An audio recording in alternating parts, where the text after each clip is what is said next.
Well, hello. My name is AJ Kohn. I am here at the Skateboard Academy of Philadelphia. Well, it was actually some of the local guys, in my school, older guys, and I saw them skating around. I was living in a rural area, and so I hear something like going down the street and didn't recognize what the sound was, and I looked outside and I see these guys on skateboards passing by, and I noticed that they were from my school and they were older. And they were like into art and they were into music and things like that. They were like the cool guys, you know what I mean, so to speak. At least I thought they were cool. And I saw them doing it, and they had like colorful outfits. They had colorful boards. Like everything on it was very colorful, very vibrant, and there was just something that had a little bit of an edge to it, and it just kind of, I don't know, it spoke to me. So that's the first time I saw it, and then I saw, they had a show that was called Skate TV, and then it was kind of informing us about like what skating was and introducing some of the music. And then they had a contest on television. It's called the Bluegrass Aggression Session, which was out of Kentucky, and it was the big vert skating. And I saw guys like Tony Hawk and Christian Hosoi and Phillips and all that, and they were, again, same thing, like colorful, the going huge and doing like all these cool maneuvers and moving their bodies in different ways that I didn't know you could actually do that. And it just looked cool, the whole combination between the music and the movement, and it just spoke to me.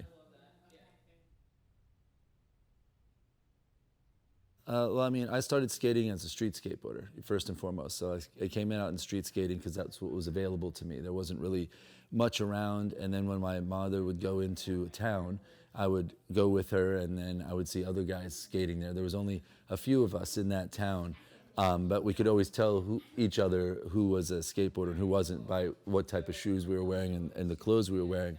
And we all became instant friends. So anytime my mother would go go to the supermarket or go down, to do some shopping, we would just skate in the parking lots, while they were doing that. And it was a great, it was just great like time because that was our playground, and we had to, we'd look in the magazines and we'd try to figure out, all right, how did they do this? And we would just be there like out in the middle of this parking lot trying to figure out how to do all this cool stuff. As it progressed, I got into doing skate parks. So my first skate park I ever skated was the legendary Cheapskates, which was in Lyme, Lexington, which is right outside of Philly. So all the top guys were there. Guys like Tony Hawk skated there, Tony Alva, all those guys have skated there. But there was local guys there, such as Sean Miller and Tom Boyle and J.R. Neves, and like all these guys who were like East Coast legends in skateboarding, whether it was vert skating or street skating.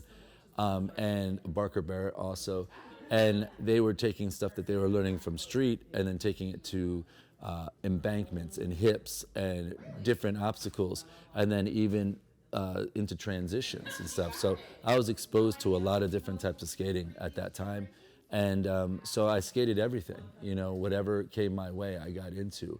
Freestyle came along later on when I got introduced to Rodney Mullen. I saw Rodney Mullen skating, and I was like, what is this all about, and I wanted to learn more about it. And over the years, you'd see him here and there, and he'd do glimpses of freestyle, but nothing really major. And I would try to figure out like how he did all that stuff. And then later on, it was really when I got into college when I really started to get into freestyle as like actually a form. They always said I had more of a freestyle approach to my skating, even to street skaters and stuff, because I was more technical in regards to it. But I really never knew what that meant until I saw Rodney Mullen, and I kind of had an idea, but even then he was mixing traditional freestyle stuff in with street skating.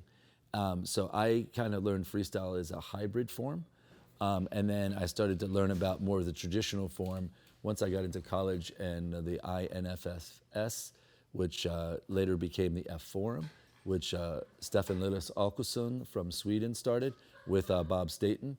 And I was introduced to guys such as Lynn Cooper, Joe Humares, Tommy Harward, Terry Sinnott, J.J. O'Donnell, Keith Renna, and the list goes on and on. And then from there, it grew from a small collective of people, and it just kind of expanded to what we have today. And I just kind of was lucky in the right place at the right time, and I was running contests with the Beast of the East United Skateboard Association, And it turned out that the guy who was running the United Skateboard Association, T. Eric Monroe, he actually was an amateur freestyle skateboarder in the 80s and into the 90s. And he saw my type of skating, and he's like, you know, like, we have a lot in common with in regards to this. I like how you're taking it to the street obstacles and to the ramp obstacles. But he's just like, you know, if it ever comes back again and you'd like to do something with it, we should do something with it. And I had an opportunity after I saw what Bill Robertson did in 2000 for the first World Championships. He did it in San Francisco.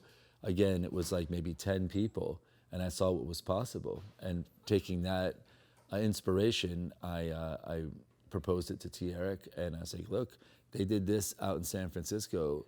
We should do this out here on the East Coast, because we had a forum to do it. The Beast of the East, the United Skateboard Association, was like a high level and a well-known amateur contest series back in the day. We traveled from Maine down to Georgia, out as far as Chicago. So we had a big reach, as well as we also networked with other organizations that did different contest series throughout the nation.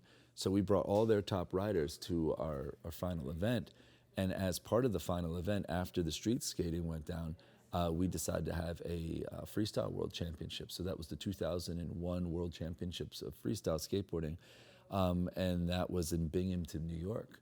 And yeah, there was maybe a dozen of us there, but the impact was amazing. Like, there were street skaters taking inspiration from the freestylers and starting to incorporate it into their street runs the next year, like ollies up to one-wheel manuals across manual pads. Like, you never saw that before. And it was inspirational to see that. And I was kind of more focusing on that type of skateboarding, because in street skateboarding, it was becoming a bit passé within regards to the fact that everybody that you saw in the magazines were like the same 10 guys. There was the same 10 guys in every magazine, and it was all about going big and basic, stylish, but it was big and basic, like big 5.0s down like these big handrails, which is amazing within itself.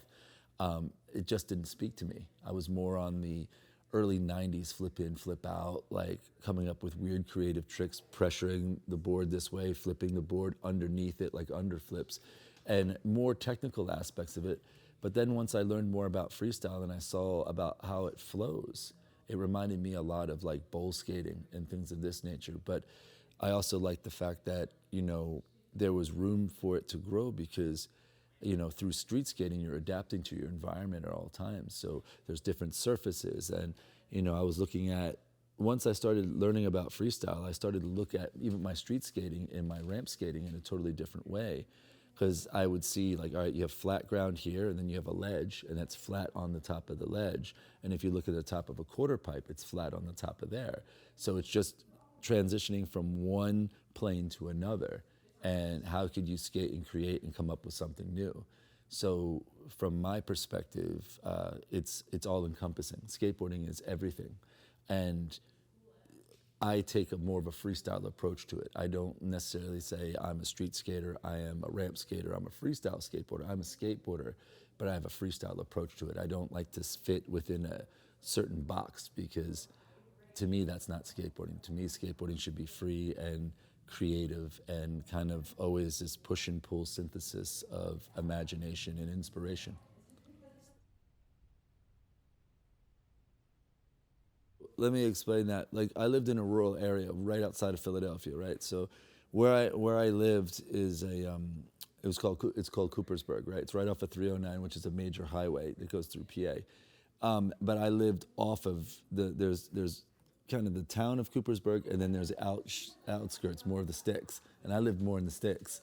And I lived in a really old like farmhouse, you know. My house was a former like post office and general store, you know what I mean? So it's like this big house, but it was old, you know what I mean? It had like a dirt basement type of thing, you know. We didn't even have like regular septic, we had a cesspool, you know what I mean? That's how old it was. I mean, like, there was houses around where I lived that had outhouses, you know what I mean? It was very rural, and a place where, like, you know, we all have like a week off of school for like deer hunting season, you know what I mean? And they still do to this day in that area. So what was interesting is that it wasn't a familiar thing to a lot of the grown-ups in that area. It was looked at as like a city thing or a California thing, right? Or a beach thing. So it necessarily wasn't accepted, you know what I mean? And I think there was also a certain draw to that as well. It's like you want to do something that's different than what everybody else was doing. And there was something about that that was intriguing. However, it's being from a rural area made you be a little bit more creative and learn like how to build things and how to adapt to your situation. Like I lived on a road that was paved, but it was like kind of roughly paved. It was almost like tar, and then they'd sprinkle rocks on top of it, you know? So it wasn't the smoothest thing, so I had to ride bigger or softer wheels. So I learned about my equipment better that way because I've had to use certain equipment because of what I was skating. My father was in landscaping and construction, so he always had pallets of things. So there wasn't any curbs at my house because we were out in the middle of like farmland. So I would take those pallets and cut them up, and I'd create curbs or manual pads or different stacked up ledges and things of this nature. And then once I got a little bit more savvy, I figured out how to do like banked ramps and stuff like that. And then I had a driveway that had rocks in it that was here, and it was steeper. So as long as I could put my board on a steeper embankment and the rocks would sink in, I could practice stuff on this plane from doing it because it wouldn't go anywhere. And I would learn all of my tricks like on bank ramps, almost stationary, like a freestyler, but like at an angle, you know what I mean? So kick flips and all that stuff. I learned on a rocked embankment, basically. And then I would get a piece of wood and put it on the pallets and then ride up it. And of course, nothing was ever nailed down, so you always have to adjust it every so often. And then we'd take cinder blocks, and I'd do stuff with cinder blocks and learn about the grinds that way with cinder blocks. And then we would take like an old signpost and put it in between and make like a flat rail. And again, these were very dangerous, like makeshift type of stuff, but it gave us an idea and we had to adapt to it. So we were used to skating like rougher, like non-ideal stuff. And then when we go to shopping with my mom, it would be a little better, you know, and we'd wax up curbs at the banks and, you know, jump off the loading docks behind this grocery store or like ollie over gaps, the grass gaps, and see where that is. And then they even had some ditches around it. There was a 378 ditch, and there was a couple ditches behind a couple of the other grocery stores. And we learned about ditch skating, and that was like our first half pipes, you know, wild, natural in the wild half pipes, if you will. So then when we had the opportunity to go to Cheapskates, which is a place you had to pay, and back then, I mean, this is in the 90s, you had to pay like $20 to get in there. So just think of the inflation from then to now. It was not a cheap thing to do unless you were sponsored. But Cheapskates was like kind of the mecca of like, if there was the who's who of East Coast skateboarding was there, at least in Pennsylvania, that was there. And as I said before, J.R. Neves, he's a little younger than me. He ended up becoming a pro for Stereo and Spitfire and all those guys. And unfortunately, he's no longer with us. Same thing with Sean Miller, same thing with Tom Boyle. And these were all guys that I got to see when we go down there. And we try to get the Cheapskates, I don't know, a few times a year if we could, because it wasn't the easiest place for us to get to. But anytime any of us that were in a group together skating, we'd always tell our parents, instead of having a birthday party, can I just take a couple friends to go to Cheapskates? And that's what we would do. So I would go down there with a few of my friends, and then when it was their birthday, they'd bring me down. So we'd be able to get to Cheapskates like 3 or 4 times a year, and sometimes maybe an extra time or two if, you know, family had to go down that way and they needed to drop me off somewhere. But for the most part, we didn't have skate parks like you have now. Like, there was no municipal skate parks back then, none. Once in a while, you'd have like Mayfair, which was in Allentown, and they'd run a little skate contest there. That's how I actually met the guys from Beast of the East. And it was like this makeshift quarter pipes that they had to like duct tape to the ground. And they had these flat bar rails, and that was like the only skate park that we actually were able to. But it was like a pop-up skate park, and then that was gone. And that was our skate parks. We didn't. The streets were our skate parks. The parking lots were our skate parks. And then when we had the opportunity, we would go to a pay-for skate park like Cheapskates or Shimerville that came on later on. And then when we started driving, we'd go to Hackettstown. Hackettstown had one. And then we started doing contests. So we'd skate Tampa, and then we would do tours down to like, into Maryland and Virginia and all that stuff. And we hit up all the skate parks down there. And then when there was contests going up north, like Skater Island Am, which from the Tony Hawk Pro Skater things, like I actually got to skate that, before it was in the Tony Hawk Pro Skater. I remember when FDR was being built, like that was in '96. And the only thing that was there was the Indian Wall, right? And then there was like these 2 bumps there. That was it. And it just grew from there, you know what I mean? So skate parks, the whole concept of skate parks, especially municipal skate parks, came from, from like the 90s on, and then the X Games came and it just exploded. And then that became more of a thing, that it became like accessible to more people, so, that's what I grew up doing, so that was different. So yeah, growing up in a rural area made me appreciate what I had.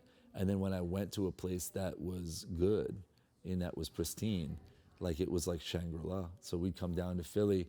Like I started coming down to Philly when I was like 16, 17 years old.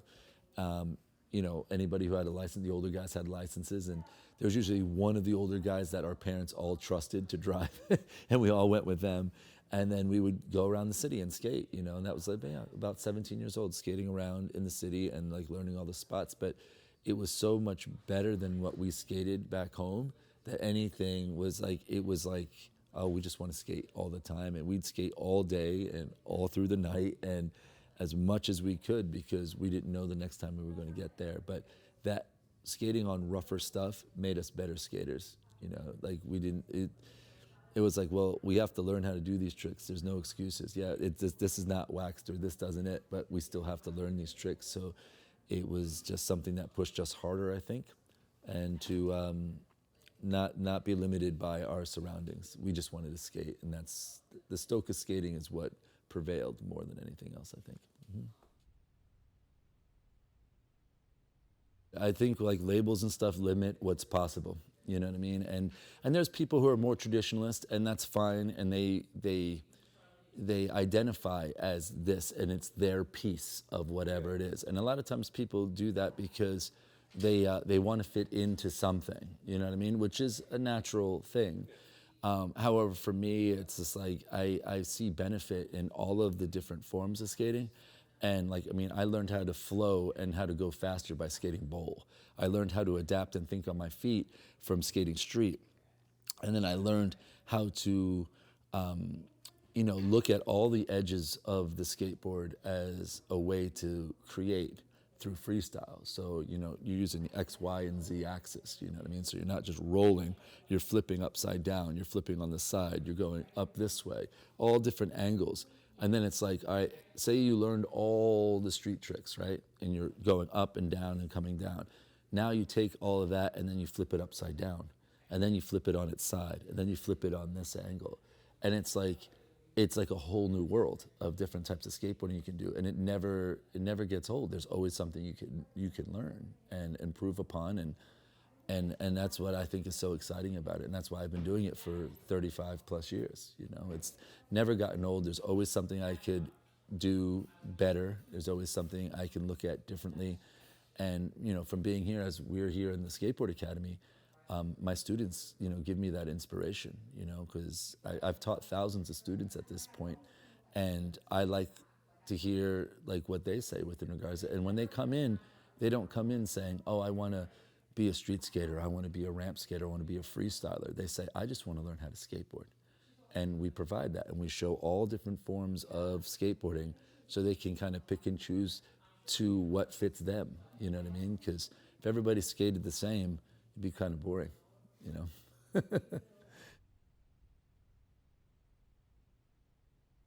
Oh, I can't tell you how long. It's been a long time.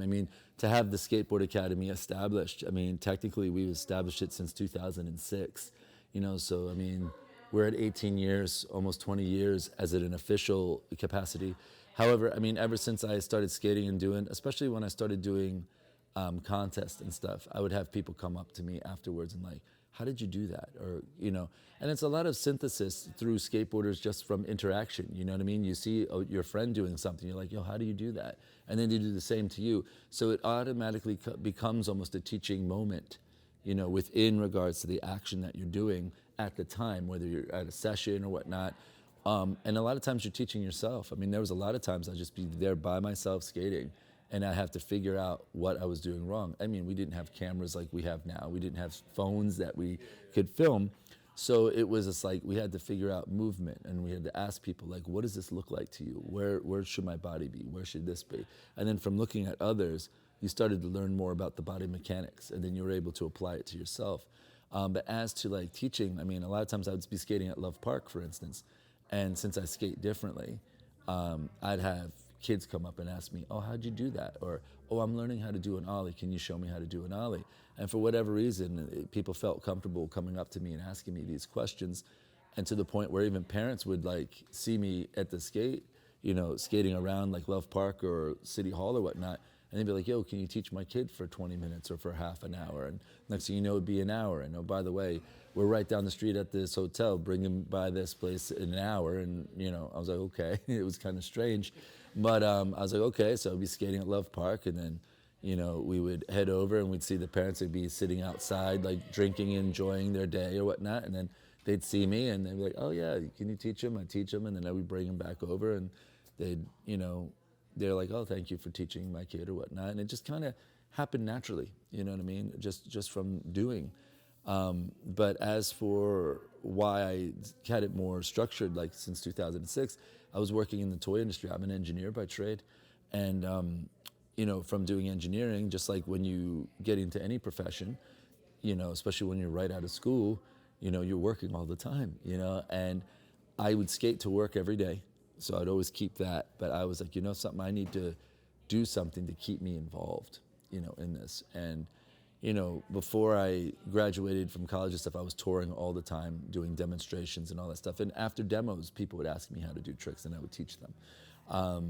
So there was that aspect to it. So it was like, it seemed like a natural thing. And I was like, something, I don't want to miss that. And so I worked with United Communities. And a friend of mine started what was called Gear for Groms. And we were kind of spitballing ideas and came up with this idea, but I was going on tour and I couldn't do it. So he started it. And then him and his friends were doing it, and they, fortunately and unfortunately, they couldn't continue. Fortunately, because they got work to do their professions. Unfortunately, it's because there was going to be this void in this community. But since when I got my job in engineering, I was close, and I was just working right across the bridge in Jersey, and I could take the train back into Philly. And I started teaching right across the street from Rizzo Rink and at this United Community Center. And we started with 10 kids for 10 weeks. And they said, we're going to do this as a pilot program. Let's just see how it goes. I ended up staying there for 7 years and growing the program. Not only there, we ended up doing summer camps. And I had like 12 locations just from this grassroots effort.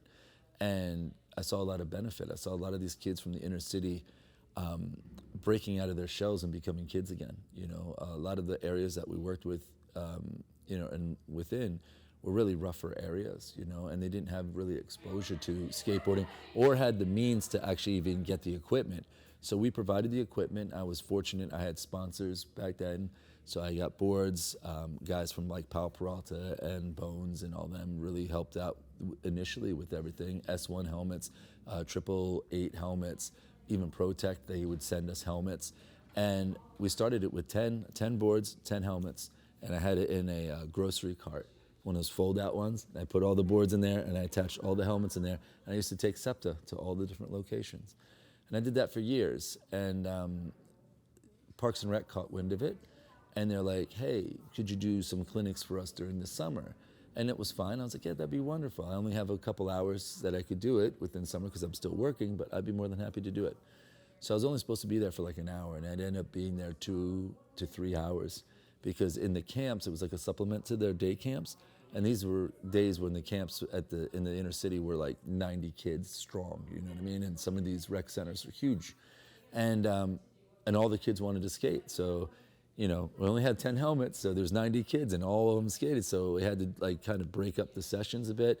I'm spraying helmets out and like, doing all this stuff. And so I did that. I did that at 3 locations, all in South Philly, because none of the other locations wanted to take a chance on us. And then I got a call from the head of Parks and Rec program director named Terry Kerouic, and Terry was said, "Hey AJ, we got some good news and we got some bad news." I said, "What's the good news?" "Well, we want to hire you for next year." "That is wonderful news." "What's the bad news?" 52 locations want your programming. So then I knew I was really onto something. I knew I was onto something within regards to doing stuff for the inner city groups, like individual areas. But then when it started to grow, I saw that there could be potential there. But then when Parks and Rec actually approached me, I was like, all right, well, let's see where this goes. And it was one of those things that it grew into a thing that Parks and Rec actually hired me to be basically the director of skateboarding for the entire city of Philadelphia. And we hired 2 adult workers, and each of those adult workers had 3 to 4 youth workers underneath them, and I oversaw everything. So we ended up going to over 50 locations throughout the city over the years, and we did that up until the pandemic, and then the pandemic hit, and then of course everybody's budgets got cut. But by that time, I've already established this here about 8 years ago. We had an indoor facility, and we were already doing stuff inside here and running summer camps in conjunction with not only Parks and Rec, but some of the other communities around here, such as Abington. Now we have not only Abington, but we have Southampton, we have Newtown, we have Pennsauken, New Jersey. There's a couple other locations that we're looking at right now too. So we've been able to grow it exponentially based off of those humble beginnings of just talking to somebody and like, hey, I like that trick, can you show me how to do that? And next thing you know, we have a whole grassroots movement, and now it is what it is right now. So I know that seems a bit long and stuff like that, but it's I've been teaching for so long, and it's grown exponentially over the years because there's been a need, there's a need, and now there's other groups that are doing some stuff that's similar to what we do all throughout the city. So we were the ones who kind of like pushed that, and it was enough that other people in and around the areas have started and followed suit. So it's kind of interesting to see where it starts from a small rec center in South Philadelphia and how it's expanded into the suburbs and into other areas, and other businesses were created through it. No, in actuality, it was one of those things that it was actually kind of looked down upon. They were like, well, why are you doing that? And I was like, what do you mean? They said, that's beneath you. Like here you are, like a sponsored skateboarder. I turned pro in 2004. And they're like, why are you wasting your time? And there was other pros in the city that were like, why are you teaching lessons? You know what I mean? Like it's not Little League, it's skateboarding. You know what I mean? But I also knew that like there was a lot of parents that were concerned about getting their kids involved in skateboarding because of the perception that it was kind of an outlawish type of activity, even though that seems antiquated to us, because I grew up in like the 80s and into the 90s, seems like a bit antique. However, those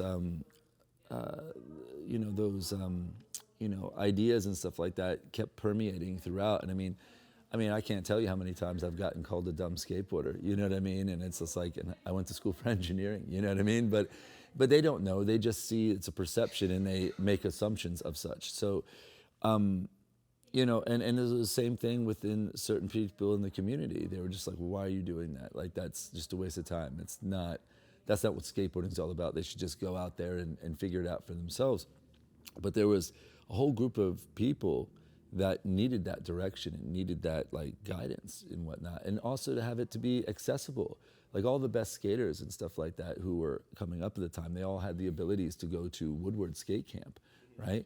But there's so many people who can't afford it. It's out of reach. So I was just like, well, I think there's a need here, because people keep coming to me to ask me to show things and to teach them. So if that's the case, there's an opportunity here, and let's make it accessible to everybody. And as I said before, the longest time I did it for free. Like it was all grants and it was all supported by the community. I never charged any of those kids in the inner city. Even to this day, our after school programs that we run, those are all grant funded, or like they're sponsored by the library, or they're sponsored by like the Franklin Institute. These were all stuff that's gratis for them. So when I have a space in here, like I do charge to come into this space, but I will take them out of, I take, for instance, like our community lessons. You know, they can come in here and they can learn from me. They can learn from other skilled teachers, and they will, it's only $15. You know what I mean? They can be for here an hour and a half, and they get taught proper technique, proper safety, and they get to network with other people they may have not been able to network with, and now they're able to, and they're creating friendships, and now they're learning new techniques, and they're doing all of this great stuff together, and it's all through skateboarding. And if I could provide a place that is like a place for them to all culminate and to do that, why not? You know what I mean? I saw it as an opportunity to do something positive for the community through skateboarding. That's the way I look at it. I don't look at this as a business. I do shows. That's how I make my money. You know what I mean? So to me, it was never oh, I got to do this as a business. There's other groups that do that for a business, and they have their reasons for it. And hey, I'm not knocking them for it. But my whole thing of doing this had nothing to do with any type of financial gain. I'm very gainfully employed elsewhere. You know what I mean? And and I'm fortunate to be able to actually get paid to continue skateboarding. I get paid, I make most of my living off of doing shows and stuff like that. So this right here is more of a labor of love, and to spread the stoke, just like the older guys did for me when I was coming up, and taught me how to look at things differently and how to express myself through a physical motion, which is skateboarding for me, and yeah, just trying to make it as accessible to everybody. You know what I mean? I say, why not? I have kids who come through here. I have, the youngest one I've ever had here was 18 months. I don't suggest that all the time, but yes, we've had kids as young as that. But typically they're from like 5 until like 17 years old. And then I have adults that come in here as well. So, and there's a lot of people who used to skate but are afraid to, come in, and they want a lesson. And there's other people who saw that wanted to get into skateboarding but didn't have the access to it when they were younger. So now they're coming back at it as an older person, and they just want to feel safe. They don't want to go to a skate park because they don't want to feel foolish or whatnot. Here they can have the opportunity to learn and grow and find out who they are through skateboarding. You know what I mean? So there's a lot of benefits, through it. Not only in skateboarding in general, but actually having a facility and having kind of programming that's based around community and building community through skateboarding. I think it's a wonderful thing. It's all I ever wanted to do as soon as I stepped on a skateboard, was to make a living doing skateboarding and to promote anything I could through skateboarding. I teach engineering, I teach physics, I teach mathematics, and it's all through skateboarding. It's a beautiful thing. I don't know, what gets me psyched is that when people come in, especially new people, they come in and maybe they're unsure and they don't think they can do it. And I think skateboarding is available to anybody. I've had people come in through here with special needs and stuff. I've had kids that were visually impaired and physically impaired in different ways, and we showed that they can actually enjoy movement and be a part of this thing that's called skateboarding. They just have to look at it from a different perspective. It's accessible to anybody who wants to do it. And I think what gets me stoked about continuing to teach is that there's always something new for me to learn. As I said before, I learn a lot from my students, and seeing them succeed reminds me not to take myself so seriously all the time. Once you reach a certain level, you kind of get an ego within regards to like what you're able to do or what you used to be able to do, right? And that's a battle that all of us have had, you know what I mean? Whether you're a top level person or somebody who's been skating for any length of time, you have that battle within.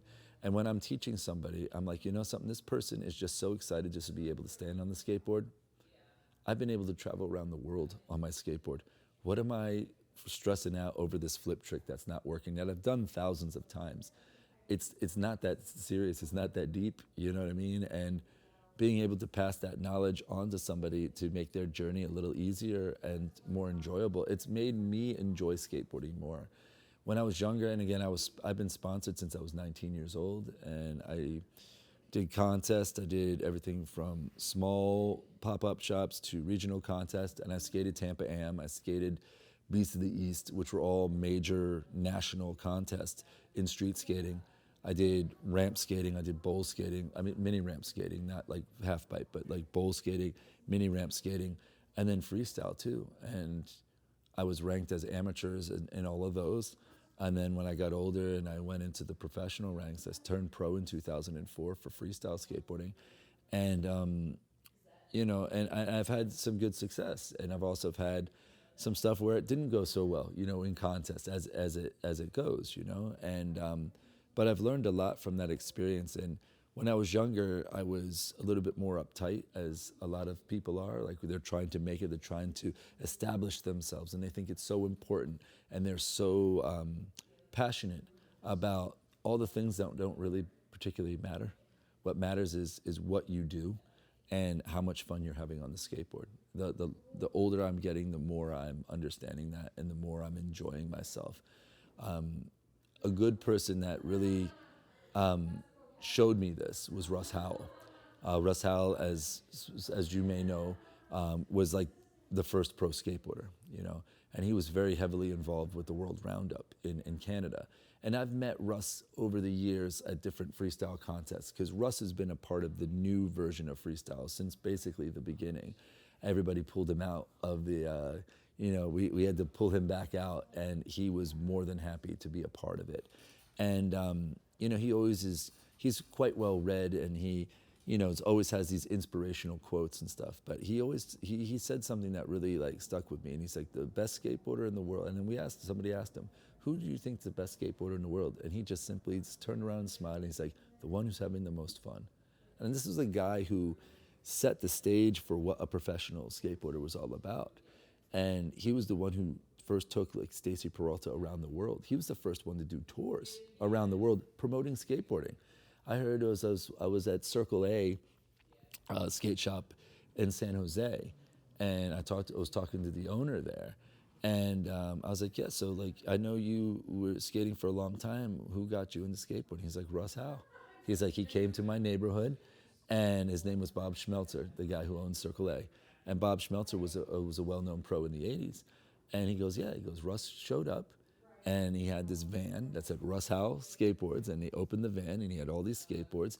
But he's like, I actually met him through roller skating, because Russ Howell also did roller skating. That's how I got introduced to Russ, and then I saw him doing skateboard stuff, and that's how I got into skateboarding. And now that was just one story of one person that Russ reached out to, inspired, and he ended up having a good pro career, and now he's giving back to the community through a skate shop that he's run for the last, you know, close to 30 years. You know what I mean? And everybody who I've talked to who's known Russ is the same thing. It's like, it's that stoke. And I will never forget when I saw Russ skating, you know, just as we're all getting older, we're all having battles with ourselves. And just as I was talking about the ego, you know, Russ still has an ego in regards to his skating, as he should. I mean, he was the top guy in the 70s, you know what I mean? Nobody was beating Russ, and he could skate ramp, and he could skate bowl, and he did like snake runs and slalom, and he was this amazing freestyle skateboarder who did stuff that nobody else did. You know, he set the stage. And we were doing this stuff at the World Roundup, and I saw him. It was just me and him. We got there early. We had to do some setup, and it was just me and him in the arena by ourselves. And we just started, he's like, you want to skate? I was like, yeah, I want to skate. And I'm like, when am I going to get another chance to skate with Russ Howell on this big arena just by ourselves? Because as soon as they opened the doors, everybody was going to rush in, and it was going to be everybody practicing. So I was like, yeah, Russ, we got like a half an hour or so. Why don't we just skate? Instead of rushing out, let's just skate and enjoy ourselves. Because when are we going to do this again? So we just skated. And, you know, we were just warming up, and I'm seeing him get into it. And he's like cranking in the turns and doing end overs and stuff like that. And then he's starting to press into his handstands and doing judo falls out of this stuff too. And I was starting to get into it. And we were just getting in session. He was getting stoked on me. I was getting stoked on him. And we were just having fun. It wasn't like I was trying to beat him or he was trying to beat me. We were trying to add to the session by like, what could we do? What could we bring to the session? And we were having so much fun. And I remember we were like sweating, like within like 10, 15 minutes, we were like fully sweating because we realized we've been skating this entire time. So I go and I sit down and I get something to drink, and I'm just sipping my water, and I'm just watching him just get into it. Like his focus changed, and he was back in the 70s again, almost 70s or 80s, and he was just doing these beautiful movements and tucking and rolling and doing what he does best. And he was expressing himself through the movement. And we were just having so much fun. And I was just sitting there and was like, wow, I have so much more to learn. You know what I mean? Like, and I felt like a student again. And that was a feeling that I haven't had in quite some time. Because again, when you're competing at the highest levels, I mean, I was ranked in the top 5 in the US for many, many years. I was ranked in the top in the world for many years. You know, like I'm like the current Masters US champion, Euro champion, world champion type thing. And you lose perspective of where you came from. And teaching gives you that perspective. And it also makes it more fun again because you're getting to see their journey. You get to see your journey through their eyes, and you're learning about their journey and how they're looking at things and how they're breaking things up differently. And then me being able to give them some knowledge based off of my experience, allowing them to not make the mistakes that I made, or to look out for different pitfalls, like within careers and stuff, because we had a couple of kids who came out of here who are riding for some of the most, the largest companies in skateboarding right now, and giving them insights of what it means to be a sponsored skateboarder, for instance, and how to conduct oneself and how to keep that going as long as you wanted to. And if you decide not to go that route, how you can use skateboarding as a way to improve your life, and how you can use the insights that you learn from skateboarding to improve your community. So for me, skateboarding is everything. It's not a sport, it's not a lifestyle, it's not just an activity, it's not art, it's everything, and you can take all the lessons that we learn from skateboarding and apply it to everything else in life. Okay, well, as the state of skateboarding now is at an interesting point. It's kind of in a lull, I believe, within regards to right after the pandemic, everybody was getting into skateboarding because they needed to do something, right?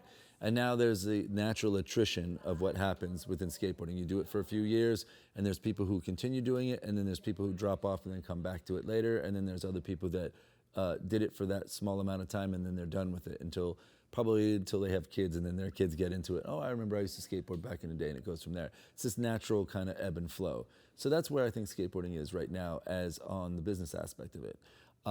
In regards to where it is right now, within regards to what it offers, I think it's offering more than it has in a very long time. In like the 70s and stuff, they used to do contests, and you had to do slalom, you had to do freestyle, you had to do ramp skateboarding, bowl skating, that type of thing. Even in the 80s to a point, and then it became more specialized in the 80s, and in the 90s it became very specialized, right? So I think it's more of like a renaissance of skateboarding, because now you can get any type of board you want. You can get shaped boards, you can get those big egg-shaped boards, which everybody's loving. And those are a lot of fun. They're not necessarily practical, but they're a lot of fun. And then there's even like these carver boards that they're doing like surf style stuff with the new trucks that are doing. So there's a lot more technology available, and there's a lot more shapes available, and a lot more opportunities to explore skateboarding, which I think is wonderful. I think that's great within regards to that state. In regards to freestyle skateboarding, people say, oh, you skate a street board. It's like, I don't look at it as a street board. I look at it as, if you look at what a popsicle street board is, it's basically an old freestyle skateboard on steroids is what it is. I'm a bigger guy. I'm over 6 foot tall. I'm over 200 pounds. Like a little freestyle skateboard is not going to cut it. It doesn't have enough concave. Concave resists compression. These flatter boards and stuff, they're good for gripping and stuff like that. But when it comes to like pure impact and stuff, they just won't hold somebody of my stature. You know what I mean? As well as a concaved, quote unquote, street board.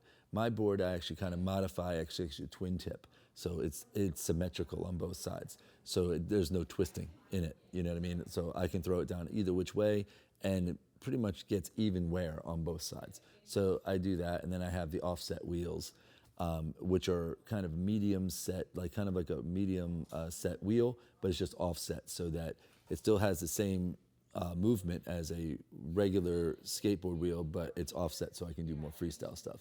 And so in that aspect, it's great because there's a lot of different opportunities for people to really stylize, and not only stylize, but figure out what works for them. You know what I mean? So some people are into the small boards. A lot of the newer boards, like especially like the hybrid boards is what they call them, they're all based off of the shapes that we came up with in the early 2000s, and like the capital boards, right? The double kicktails and stuff like that. Terry Sinnott and JJ were like the guys who were really like taking the lead within regards to, and Witter Chang too. Witter did a lot of stuff for shapes. And it's funny, all the newer skateboard companies, all the newer like freestyle companies per se, they're all based off of all those shapes. Every single one of them is. It just comes down to marketing of what they say. Oh, this is new. This is my new spoon shape. And it's like, no, that's a hybrid off of like two other shapes. And Moonshine has that same type of board. You're just tweaking the geometry slightly, but it's the same thing. You know what I mean? So, but what's great is that there's a variety of boards now, so that people can really kind of dial that in and play around with what works, especially with wheelbases and things of this nature. And I think it's great. You know what I mean? But freestyle, I think what I worry about with freestyle, one, I'll tell you what I think is good about freestyle, and I think things that I worry about. What I think is good about freestyle is it's bigger than it's ever been, ever. More contest, more opportunities, more exposure. Like in freestyle skateboarding, if you go on YouTube, you have more skateboarders who are getting exposure through YouTube, who are freestyle based than any other skateboarders that are out there. Look at guys like Izamu and Yazuki and all those. Those guys are getting millions of views. Killian Martin with the stuff that he did with Brett, you know what I mean, and doing all those like snippets, kind of telling a story. The storytelling was awesome within regards to they did that, and that like helped propel a lot of other people to do in kind or do something similar or base their ideas off of that, which I think is wonderful.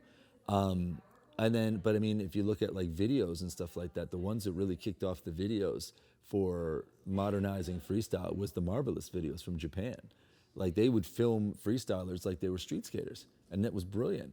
And who has some of the best freestyle skateboarders in the world? Japan.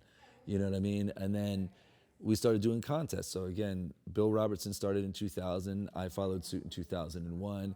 Lillis and all them started doing stuff in Europe. Other guys like Frankenblitz did stuff.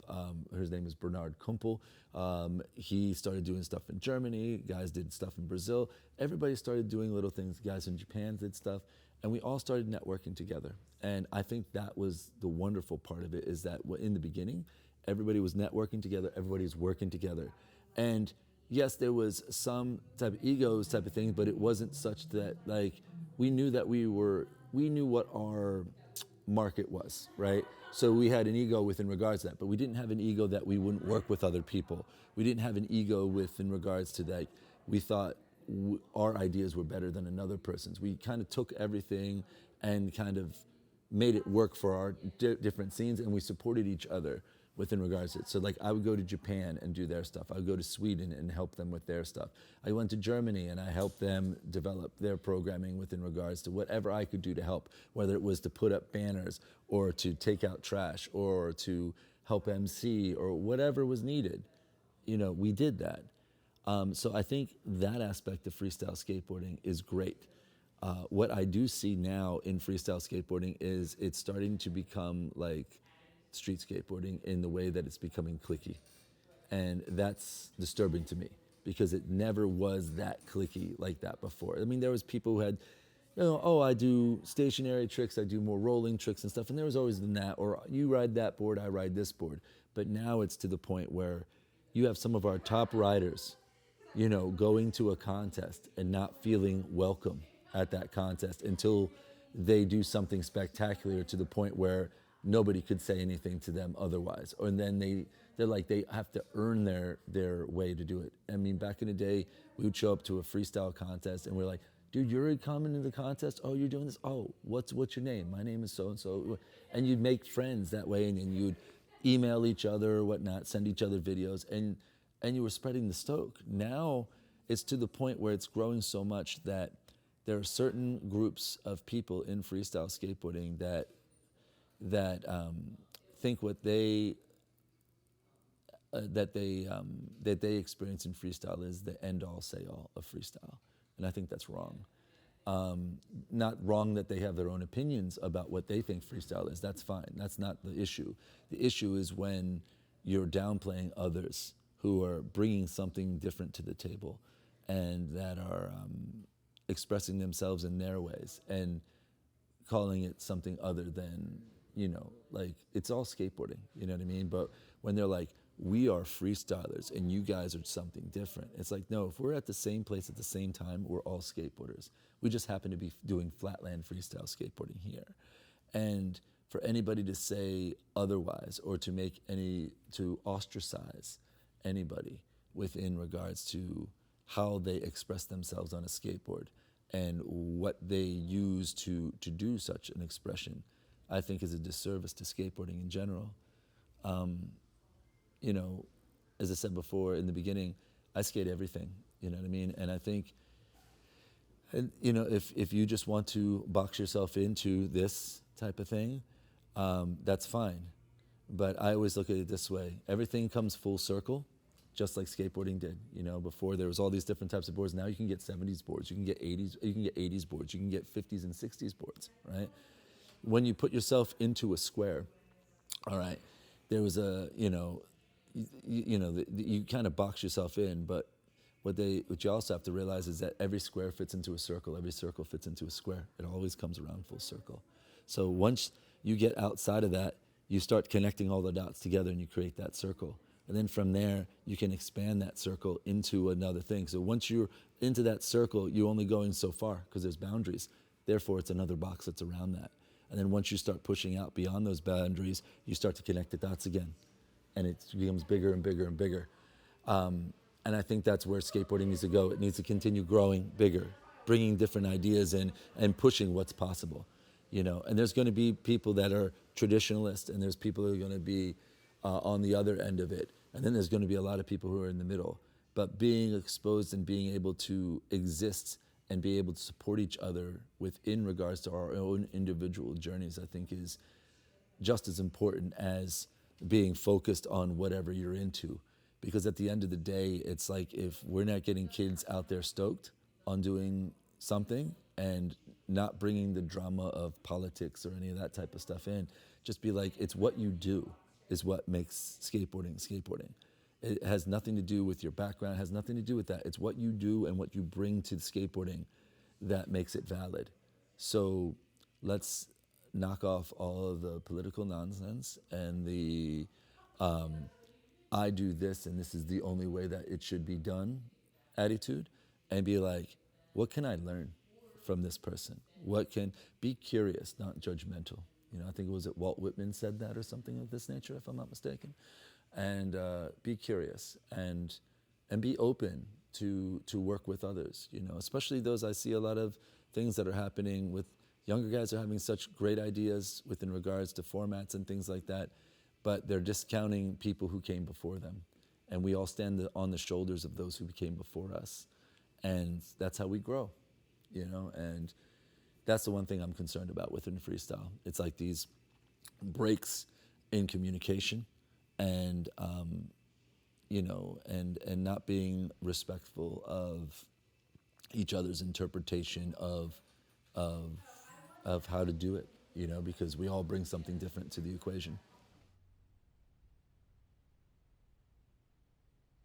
I think that does have, it not being centralized is an issue, and that's something that a lot of us, who've been promoting for quite some time have had discussions about. Even people like we were talking to, like the Carrascos, for instance, they do a lot of stuff with slalom. Slalom just got into the Olympics, right? So we were talking, actually Maria was posting up because she saw how many events were going on, and we're like, hey, is there a central thing? What's going on with the F-Form or the WFSA is what it was called, the World Freestyle Skateboarding Association, which was established by like Bob Staten and them, and Bob passed away so many years ago and stuff. And it was one of those things, like, not to say that like everything was always hunky-dory on those forums. Sometimes you get into some heated discussions, but at least there was a discussion. And there wasn't this hiding behind a mask or hiding behind this type of thing, or not being able to communicate with somebody. Like back then, if I had a problem with somebody, I knew I was going to run into them, and we were going to hash it out there over dinner or something like that, and then we were able to have a better understanding. Like Lilith and me used to have different of opinions on lots of different things, but Lilith I would consider as one of my dear friends. You know what I mean? And I would hope that they would consider me as one of their dear friends as well, because we've been there since the beginning, of this new form of freestyle. What I see is that, as you're saying, that there's all these other sections, and they need to be more centralized. And that's something that I'm discussing with guys such as like Christian, who's doing such an amazing job over in Germany and really developing that with Never Enough and everything like this.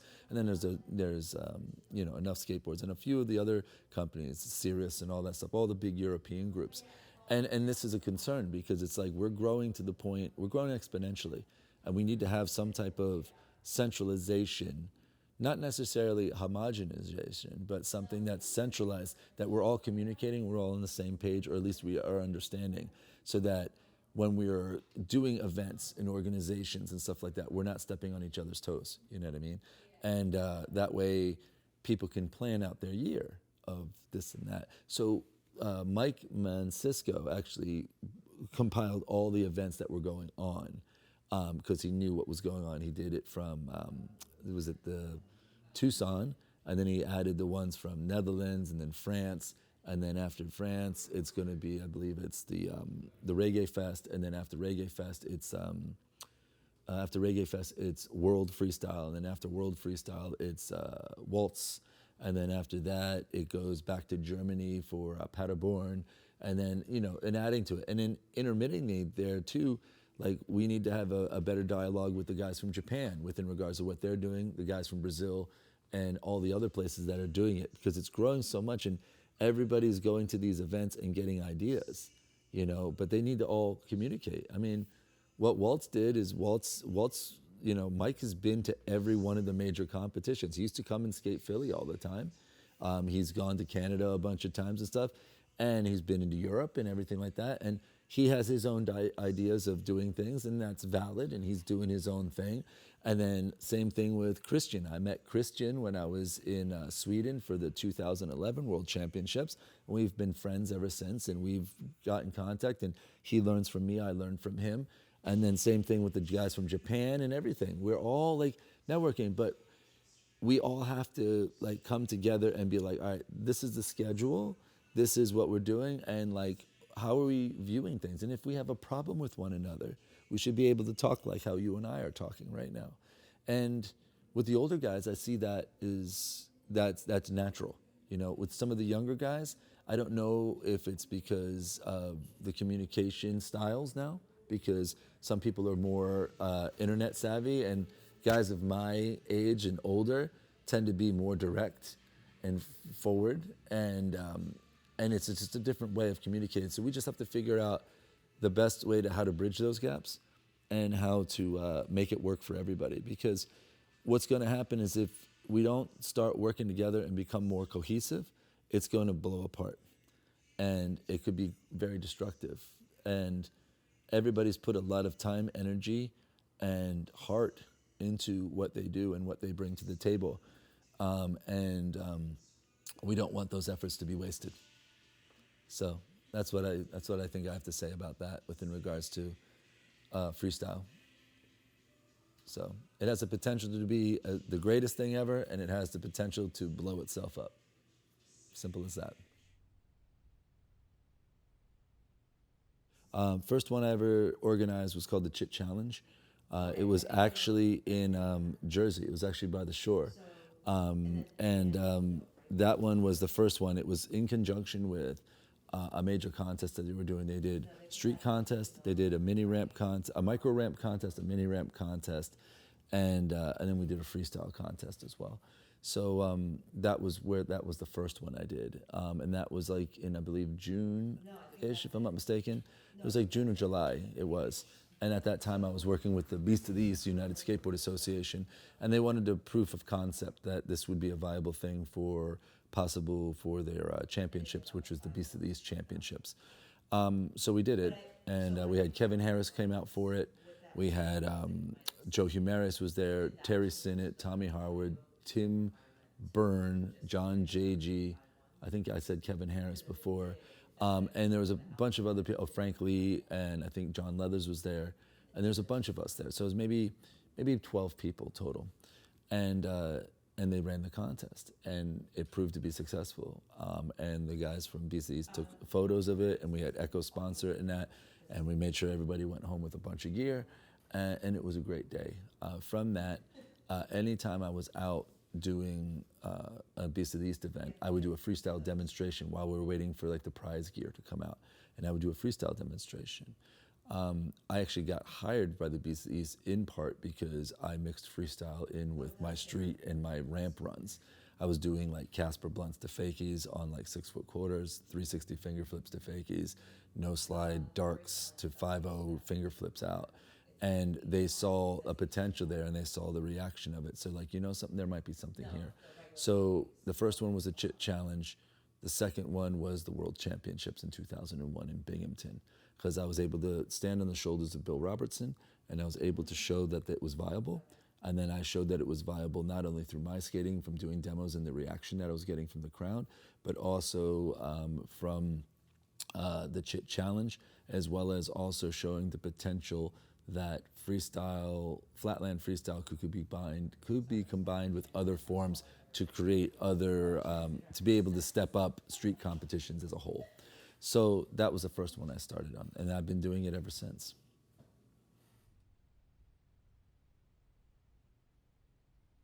Yeah, it kind of came out through naturally and organically, and a lot of times it came from a need. You know what I mean? And with my grandfathers and stuff like that, all of my grandfathers were inventors and entrepreneurs, every single one of them. And they always would say, if you see a need or you see something that can be done, you should do it.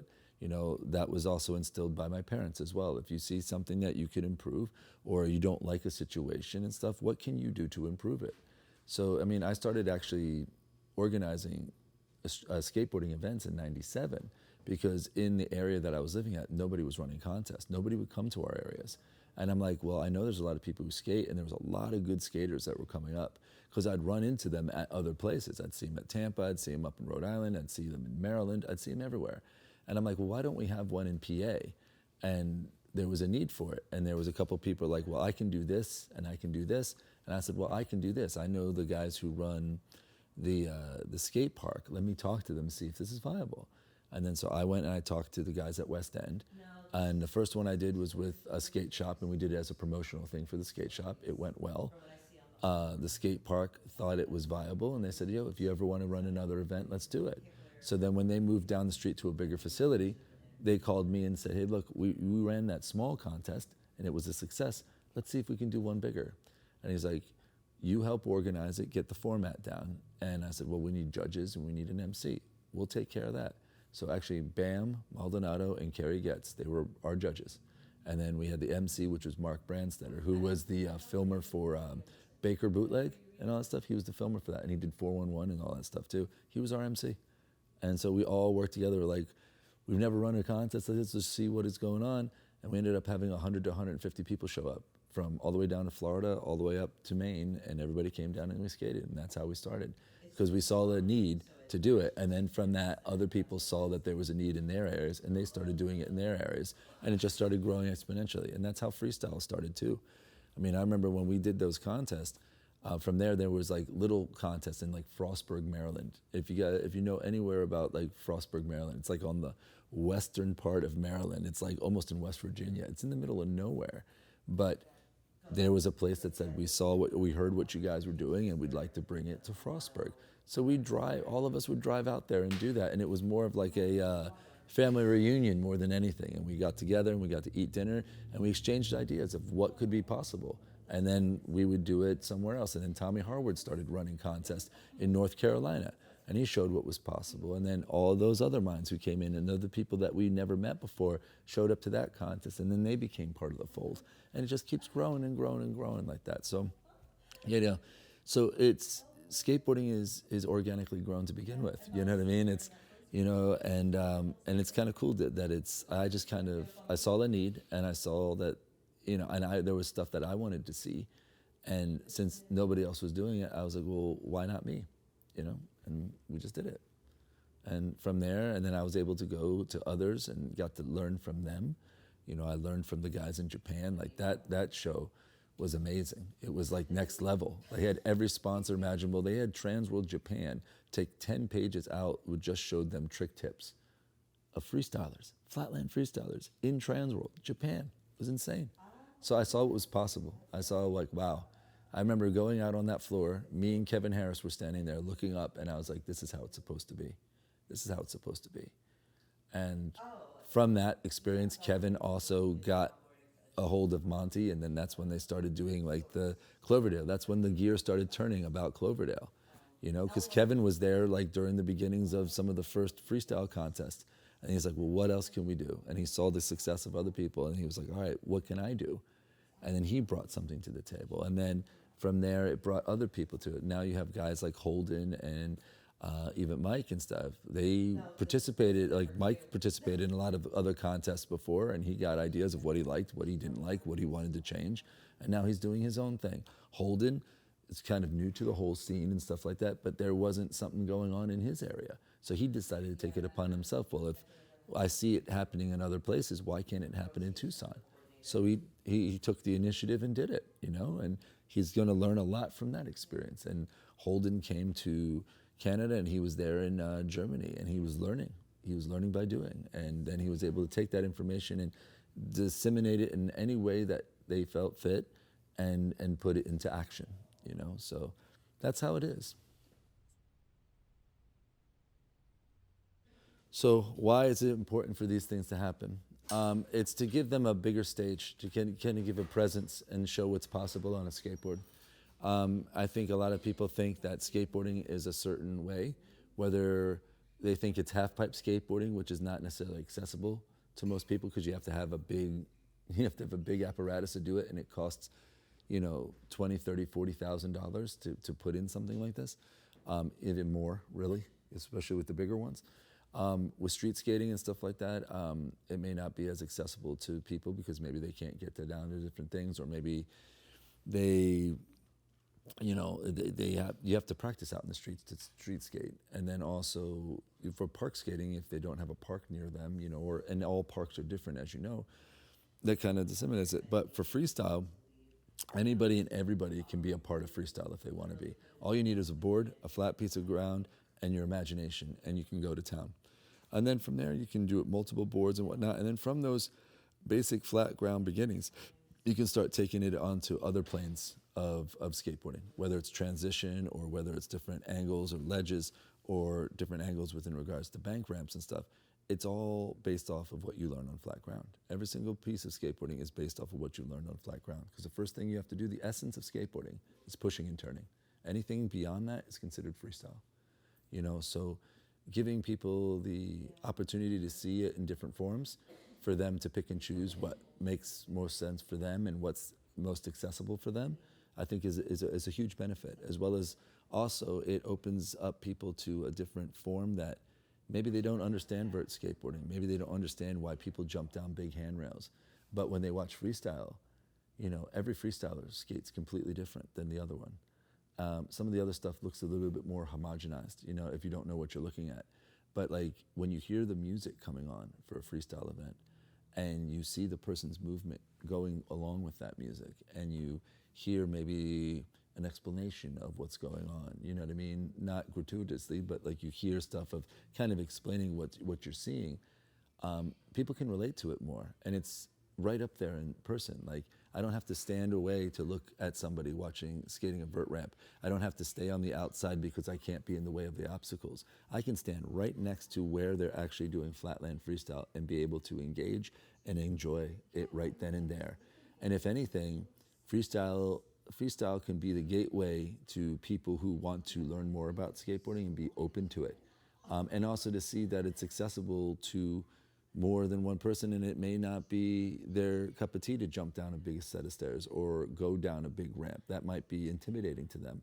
But hey, if I can push around and I can turn and I can start doing these spins or maybe flip it up on the side, it becomes more accessible, and it allows it to open up into the world of skateboarding. And then once they're into skateboarding, they can figure out what works best for them. So I think overall, I think freestyle is a great way to get people introduced to skateboarding. And it doesn't cost much money. It's not much to set up. And it's just, as I said before, all you need is your mind, your imagination, and your skateboard, and you're ready to go. And you are a skateboarder. That's it. Simple. Well, if somebody wants to start an event within regards to freestyle, I think the best thing to do is actually go to an event and see how it is. Feel the energy, see all the pieces in motion, see what's good, see what you think could be improved, as well as also just be there and be present for what's going on. Feel like what it feels like to be a spectator, and maybe write some notes, and then also ask questions. Ask questions, because these people are putting themselves out there. Not only are they putting themselves out there personally, but they're putting their time, energy, and their heart and soul into a lot of these events. People just don't go into events just to do an event. You know what I mean? A lot of these guys who do it because it's something they believe in, and they want something to, they want to see it grow. They want to have more people coming into it and enjoying the space with them. You know what I mean? And of course, certain contests may have other motives and stuff behind it, whether it's advertising for a particular product or whatnot. But at the end of the day, it comes down to the experience of bringing people together to do something of a common interest that we can all learn and grow from. So if you take that approach to, if you want to run an event, instead of just coming in and say, oh, I think I could just do it better. But why do you think you can do better? Like, think about these things, because an event, like as I said before, I've been running them since '97. I can do events standing on my head if I want to. But every time I run an event, I learn something new. Even though I'm a veteran and I've done thousands of events at this point, I've done thousands of shows at this point, I don't have the ego as such that I know better than anyone else. I know better than a lot of people. I could say I have an experience that I can bring to the table, but I don't discount what could be brought to the table. I'll listen to it, and then I'll see if it applies to the event that I'm running. And if it does, cool, then I've learned something. But if it doesn't, that's fine. At least it's something that put in the back of my head, or to write down, so I have that as a reference for something maybe to think about in the future. But just to be open within regards to that, as well as when I was learning, again, I came up and I was pretty successful running like grassroots events for street. And then I skated in a contest, United Skateboard Association, Piece of the East, and I met T. Eric Monroe, and I skated in his contest, and we started talking, and he was already an established contest thing, and he asked me, how did you get into West End Skate Park?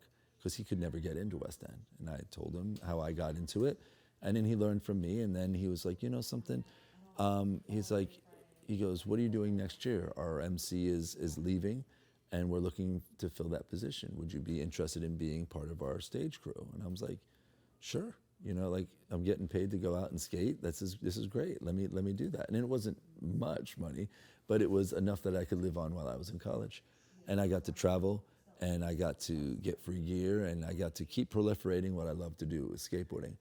And I learned so much from him, because before I was like a little bit more feral. And then when I worked with T. Eric, because we had major sponsors such as Activision and Got Milk and things of this nature, Echo Unlimited, Zoo York, all those guys, Birdhouse, every major company sponsored us. I learned how to refine, and also how to make an efficient contest. I mean, we would go to a contest area, and we did the Globe wild card, for instance, and the Globe wild card one that we did had 96 people in there. We had everybody signed up. Sign up started, I think, at like 10:30, 11. Contest started at 12. We were ready, packed up in the van, going to the next destination by 5 o'clock that day. Everybody got their gear. Everybody was all the wordsmiths. He taught me how to make it into an efficient machine.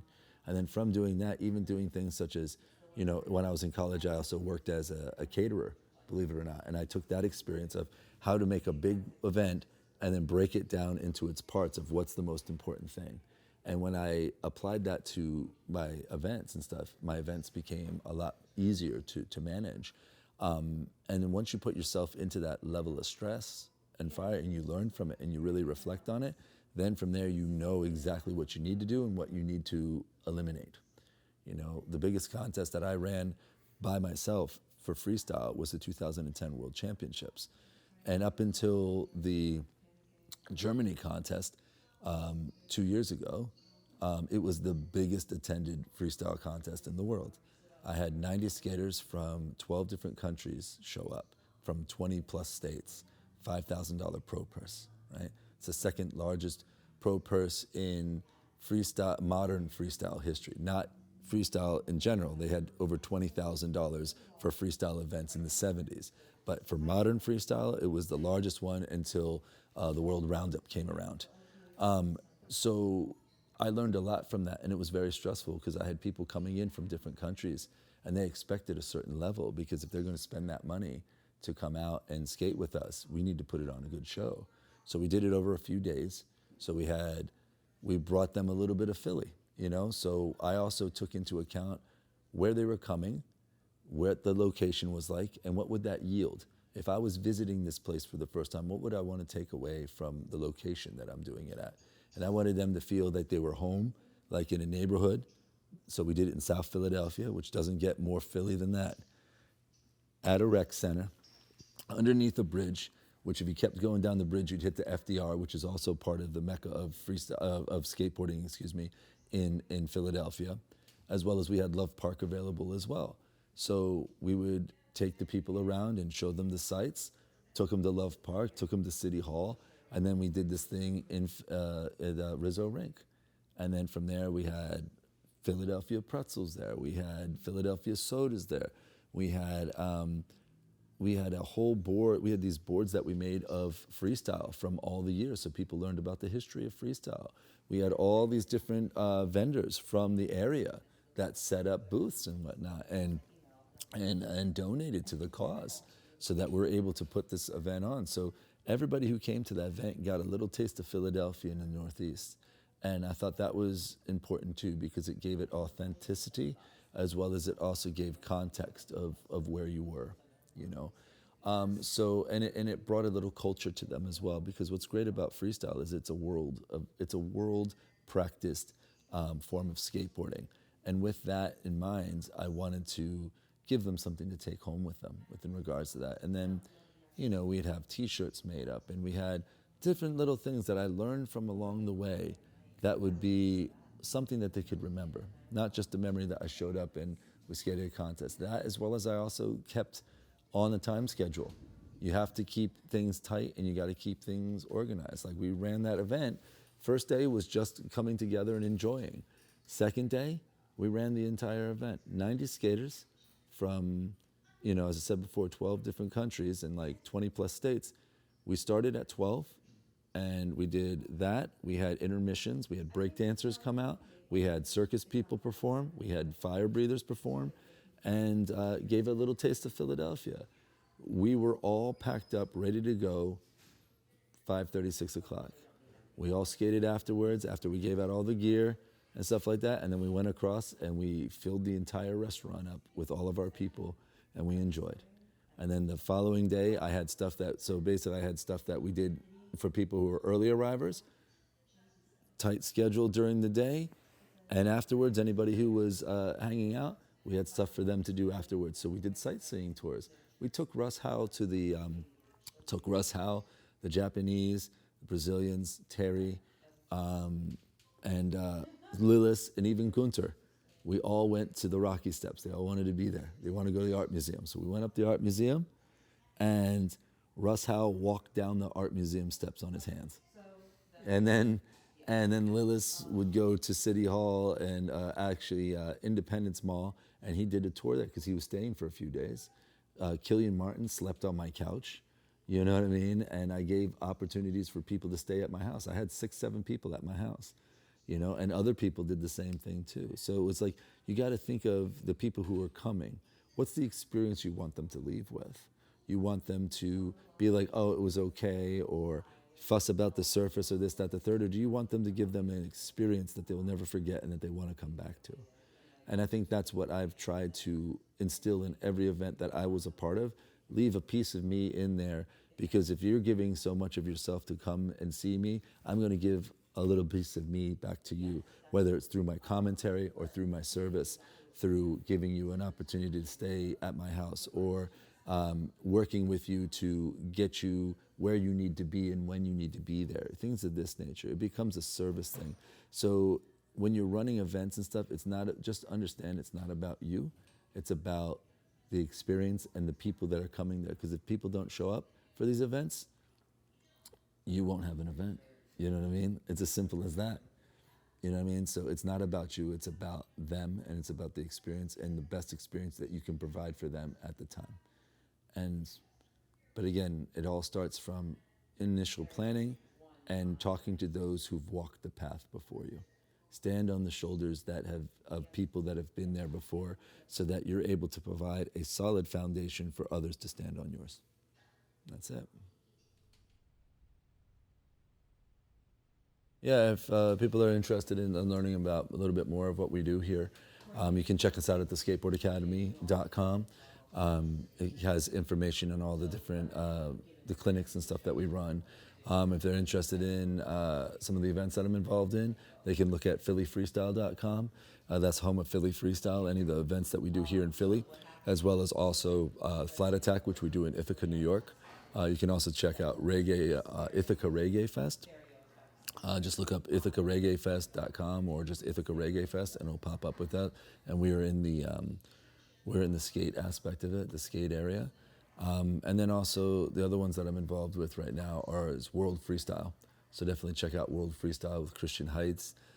So check that out. And yeah, I think those are the major events that I'm involved with at this point. And yeah, and also make sure that you guys are looking up different freestyle stuff. Look up a whole bunch of different freestylers. Everybody from Ling Cooper. Ling Cooper was one of my earliest inspirations. Joe Humares, he was another inspiration of mine. Don Brown, guys like that. Pierre Andre, definitely guys that I looked up to. Definitely check those guys out. I think those guys have a lot of stuff to offer, as well as all of our friends over in Japan, like Masahiro and Toshiaki Fuji and Moichi Suzuki. Those were the guys who really had spearheaded everything in Japan.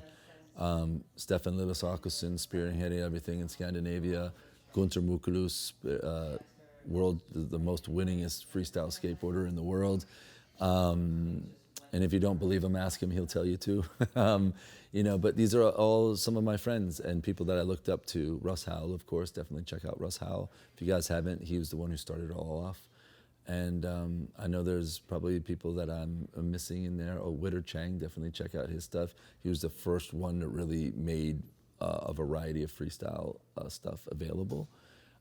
Check out Mode Skateboards, check out Walt Skateboards, check out Moonshine Skateboards. Check out all of the people that are doing great things in freestyle, and we hope you guys come and check that out, and hopefully you stick around and enjoy it and be a part of the fun.